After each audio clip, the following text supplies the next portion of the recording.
آخر ماں کو کیا مجبوری پڑ گئی تھی کہ یہ کتے کی جھوٹی روٹی کھانے پہ مجبور ہو گئی۔ وہ ماں دیکھتی ہے کہ کتا کہیں سے روٹی لے کے آیا ہے اور ماں فاقوں پہ مجبور تھی، کئی دن سے کھانا نہیں کھایا تھا۔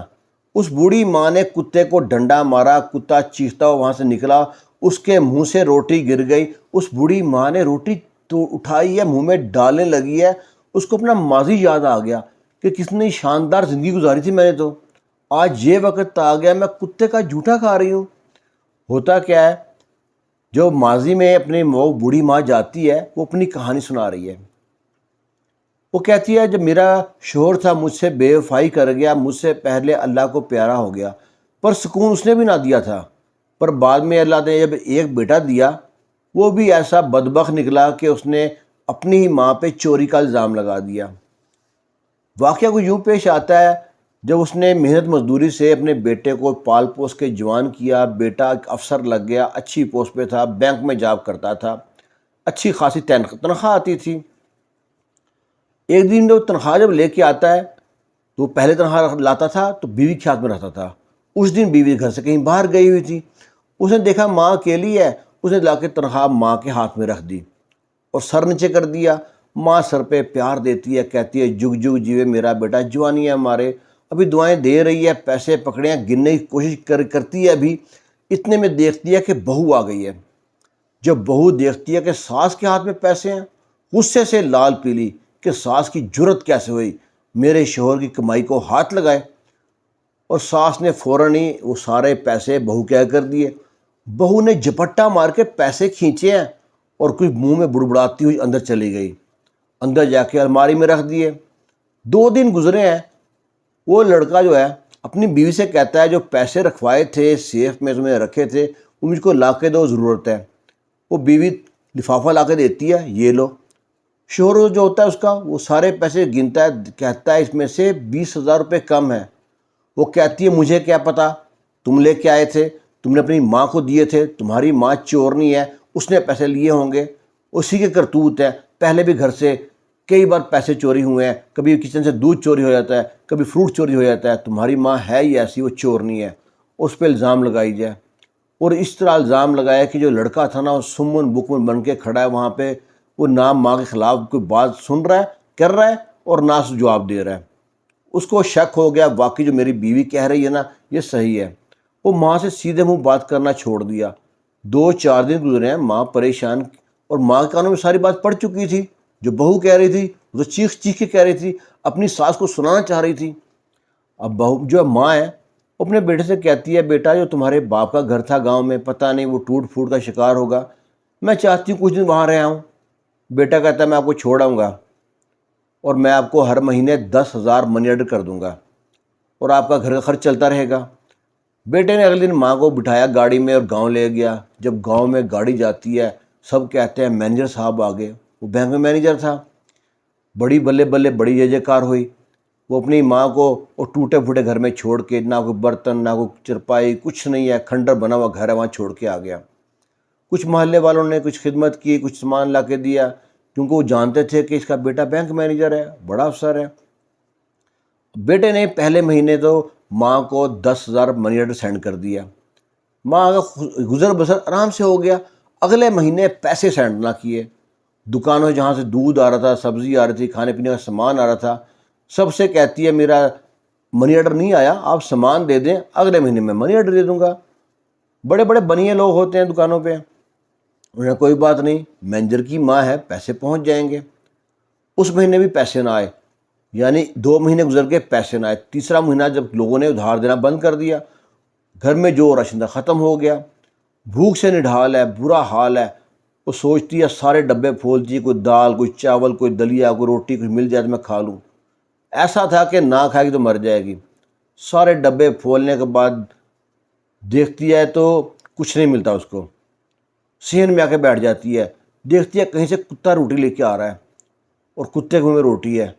وہ کہتی ہے یہ تو میرے لیے کتنا اچھا موقع مل گیا۔ وہ زور سے ڈنڈا پھینکتی ہے کتے کی طرف، کتے کو ڈنڈا لگتا ہے، کتا چیختا ہے، اس کے منہ سے روٹی گرتی ہے۔ بڑھیا جاتی ہے، روٹی اٹھاتی ہے، کھانے لگتی ہے، پھر سوچتی ہے نہیں، میرا یہ نصیب نہیں ہے، میں شکر کروں گی اور صبر بھی کروں گی، اللہ نے جب دیا تھا میں نے بہت شکر کیا تھا، میں صبر بھی کروں گی۔ پھر دوبارہ کچن میں آتی ہے، سارے سب ڈبے کھولتی ہے، ایک ڈبے میں ستو مل جاتے ہیں، ستو پانی میں گھول کے پی جاتی ہے، شکر ادا کرتی ہے اپنے رب کا کہ یہ بھی مل گیا۔ پھر جاتی ہے دکانداروں کے پاس، ان سے کہتی ہے میرے بیٹے کا منی آرڈر نہیں آیا، مجھے کچھ سامان دے دو، راشن دے دو۔ وہ کہتے ہیں بڑھیا پہلے بھی سامان باقی ہے، اب کا بھی سامان تم نے پیسے نہیں دیے۔ وہ کہتا ہے تمہارا کھانے کا پیسہ، دودھ کا پیسہ بھی ہر مہینے دودھ جاتا ہے۔ بڑھیا کہتی ہے جب ایک مہینے پیسے نہیں دیے تو ہر مہینے دودھ کہاں سے آتا ہے؟ وہ دکاندار کتنا خراب آدمی تھا، وہ کہتا ہے میں تمہارا جو دودھ آتا تھا نا آدھا کلو، میں شاپر میں لے کر یہاں پہ لٹکا دیتا تھا، شام کو تم خراب ہو جاتا تھا، تم تو لینے آتی نہیں تھی، تم نے دودھ لگوایا ہوا تھا، تم کو اس کے پیسے بھی دینے پڑیں گے۔ وہ بڑھیا کہتی ہے خدا خوف کرو، وہ دودھ تو میں نے پیا ہی نہیں ہے۔ وہ کہتا ہے پیے نہ پیے اس کے پیسے بھی دینے پڑیں گے، تمہارے گھر میں یہ سامان گیا۔ جب ادھار سامان لکھتے ہیں نا تو جتنے بھی دکاندار ہیں ان کو کوئی خدا خوف نہیں ہے، دکان کے باہر مکی مدنی بسم اللہ ماشاءاللہ سپر سٹور لکھا ہوگا، اور لمبی داڑیاں ہوں گی چہرے پہ، جن ماتھے میں محراب ہوگا، اور کام بالکل یہودیوں والے ہوں گے ان کے، ناپ تول میں کمی۔ اب وہ بڑھیا بڑی روتی ہے، چلاتی ہے کہ میرے پاس اتنے پیسے تو آئیں گے نہیں، اتنا تو منی آرڈر کے پیسے نہیں بنتے۔ تھوڑی دیر میں نا وہ ڈاکیا ڈھونڈتا پھرتا اس بڑھیا کے پاس آ جاتا ہے، کہتا ماں جی آپ گھر میں ٹکا کریں، دیکھیں منی آرڈر آپ کا آیا، منی آرڈر میں لے کے میں گھومتا پھر رہا ہوں، لائن پہ سائن کریں اور 50 روپے دیں۔ کہتے 50 روپے کس بات کے؟ کہتے ہیں منی آرڈر بیرنگ آیا، بیرنگ کا میڈر آتا تھا نا جو، اس کے پیسے جو وصول کرتا ہے اس کو دینے پڑتے ہیں۔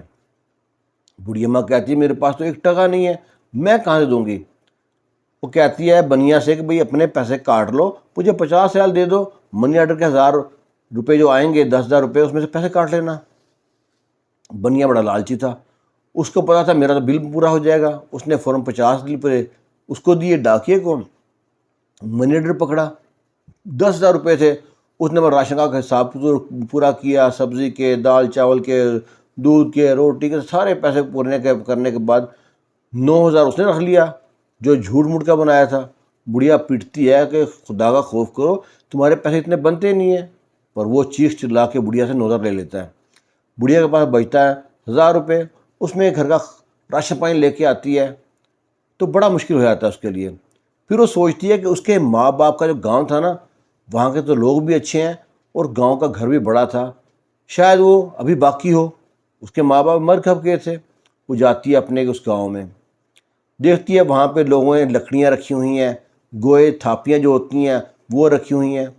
ایک محلے کی عورت اس کو پہچان لیتی ہے، اس کا نام ہوتا ہے عورت کا کوثر، سارے اس کا کوسری کوسری کہتے ہیں۔ کہتا ہے کوسری بی بی ہے تو؟ وہ کہتا ہے ہاں پہچان لیا۔ وہ کہتی ہے تیرا بیٹا تو افسر تھا، لگتا ہے گھر سے نکال دیا ہے تبھی گاؤں میں آئی ہے۔ اب کوسری بھی کہتی ہے میں نے سنا تھا تیرا بیٹا بھی افسر ہے، لگتا ہے اس نے مجھے گھر سے نکال دیا ہے۔ وہ ہنستی ہے اور کہتی ہے کوسری تو نے صحیح کہا، میرے بیٹے نے تو، ہماری جو اولاد ہے آج کی نسل جو ہے نا، اس کو بڑوں کی تمیز ہی نہیں ہے، احترام ہی نہیں ہے ان کا۔ وہ جب کمانے لگتے ہیں تو جتاتے ہیں، غصہ کرتے ہیں، روب ڈالتے ہیں۔ کہتی کوئی بات نہیں۔ کہتے کیا کرتی ہو؟ کہتے بھینس رکھی ہے اس کو پال رہی ہوں، پرانا پشتوں کا گھر تھا، اس کو ٹھیک ٹھاک کرا کے وہاں رہتی ہوں، دودھ بیچ کے گزارا کرتی ہوں۔ یہاں زیادہ تر لوگ دودھ بیچتے ہیں، شہر میں دودھ لے کے جا کے بیچتے ہیں۔ کہتی ہے اچھا۔ وہ بڑی پریشان کہ میں تو یہاں پہ کیا کروں گی، آخر محلے دار تھوڑی بہت سپورٹ کرتے ہیں، کوئی چرپائی کو بستر لا کے دیتے ہیں۔ اس کے نا آخری جمع پونجی کانوں میں 2 جھمکے تھے، وہ بھی نا کانوں کے جھمکے نکالتی ہے اور جا کے نا سنیارے کو بیچتی ہے۔ سنیارے کو بیچنے کے بعد اچھی خاصی رقم ملتی ہے، وہ رقم لے کے آ کے وہ بھینس خریدتی ہے، بھینس خرید کے وہ پالتی ہے، اور اس کا دودھ بغیر پانی کے بھی اور خالص دودھ تھا۔ سارا دن وہ بھینس کی خدمت کرتی رہتی، ایک مریل سی بھینس خریدتی ہے، اس کو چمکا کے اور نہ کھلا کے تگڑا کر دیتی ہے، ہر کوئی اس کی بھینس کی تعریف کرتا ہے۔ اب اس کو 1 بھینس سے 2 بھینس، 2 سے 3، اس کے پورے علاقے میں اس کے جیسا دودھ کہیں نہیں تھا، اس کے جیسا کوئی جانور کسی کے پاس نہیں تھے۔ سب لوگ اس کے پاس آتے، اس سے مشورہ کرتے، گاؤں کے بڑے بڑے فیصلے کرتے، تو کرتے کراتے نا اس کا پورے گاؤں میں 7 گاؤں میں جتنے بھی تھے نا، اس کا بڑے احترام کی نظر سے دیکھتے۔ کوسری بی بی کو جب پہلے کوسری کہتے تھے، پھر کوثر بی بی نام ہو گیا اس کا۔ ان دنوں میں نا گاؤں میں الیکشن آ گئے، تو لیڈی سیٹ پہ کوثر بی بی کو الیکشن پہ کھڑا کر دیا، کیونکہ لوگ اس کی بڑا احترام کرتے تھے، بڑی عزت کرتے تھے اور لوگوں کو بڑے اچھے مشورے دیتی تھی۔ آخر کوثر بی بی نے وہ الیکشن جیت لیا اور گاؤں کی چیئرمین بن گئی، لیڈیز پہلی عورت جو تھی نا وہ لیڈیز چیئرمین بنی اس گاؤں کی، بڑی دعائیاں، بڑے چرچے ہوئے۔ اور جب وہ کیونکہ پہلی عورت تھی، جو چھوٹے موٹے یوٹیوبر تھے، کچھ میڈیا چینل والے اس کی فوٹو پکچر لے کے اخباروں پہ میڈیا پہ ہائی لائٹ کیا، تو جو اس کا بیٹا تھا جو سوچ رہا تھا کہ ماں مر کھپ گئی ہوگی، پیسے تو ایک بار بھیجے ہیں، 2 بار بھیجے ہیں، اب ماں کہاں زندہ ہوگی، جب وہ اپنی ماں کو ٹی وی پہ دیکھتا ہے کہ اس کی تعریفیں کر رہے ہیں اور لوگ پوچھتے ہیں کہ آپ کے بچے کتنے ہیں، وہ کہتی ہے میرا شوہر جو ہے نا مجھے بھری جوانی میں بیوہ کر کے چلا گیا تھا، میں بیوہ تھی، اس کے بعد میں نے شادی نہیں کی، میری کوئی اولاد نہیں ہے۔ اب وہ اس لڑکے کے لیے موت کا مقام تھا، وہ ساری عمر شرمندہ رہتا ہے، ماں کو منہ دکھانے کے قابل نہیں رہتا۔ ماں جیسی بھی ہے نا، اس نے صبر کیا تھا، صبر کیا، اللہ نے صبر کا اتنا بڑا پھل دیا۔ وقت لگا، بھری جوانی میں بیوہ ہو گئی، بیٹے کو پروان چڑھایا، بیٹا بے وفا نکلا، بہو کی باتوں میں لگ کے ماں کو گھر سے نکال دیا۔ گھر سے نکال دینے کی بات ہے نا، اسی بوڑھی ماں کو کتے کی روٹی کھانے میں مجبور کر دیا، اسی بوڑھی ماں کو چوری کا الزام لگایا، اسے صبر کیا، اور جب اللہ نے اتنا کچھ دیا تو شکر ادا کیا۔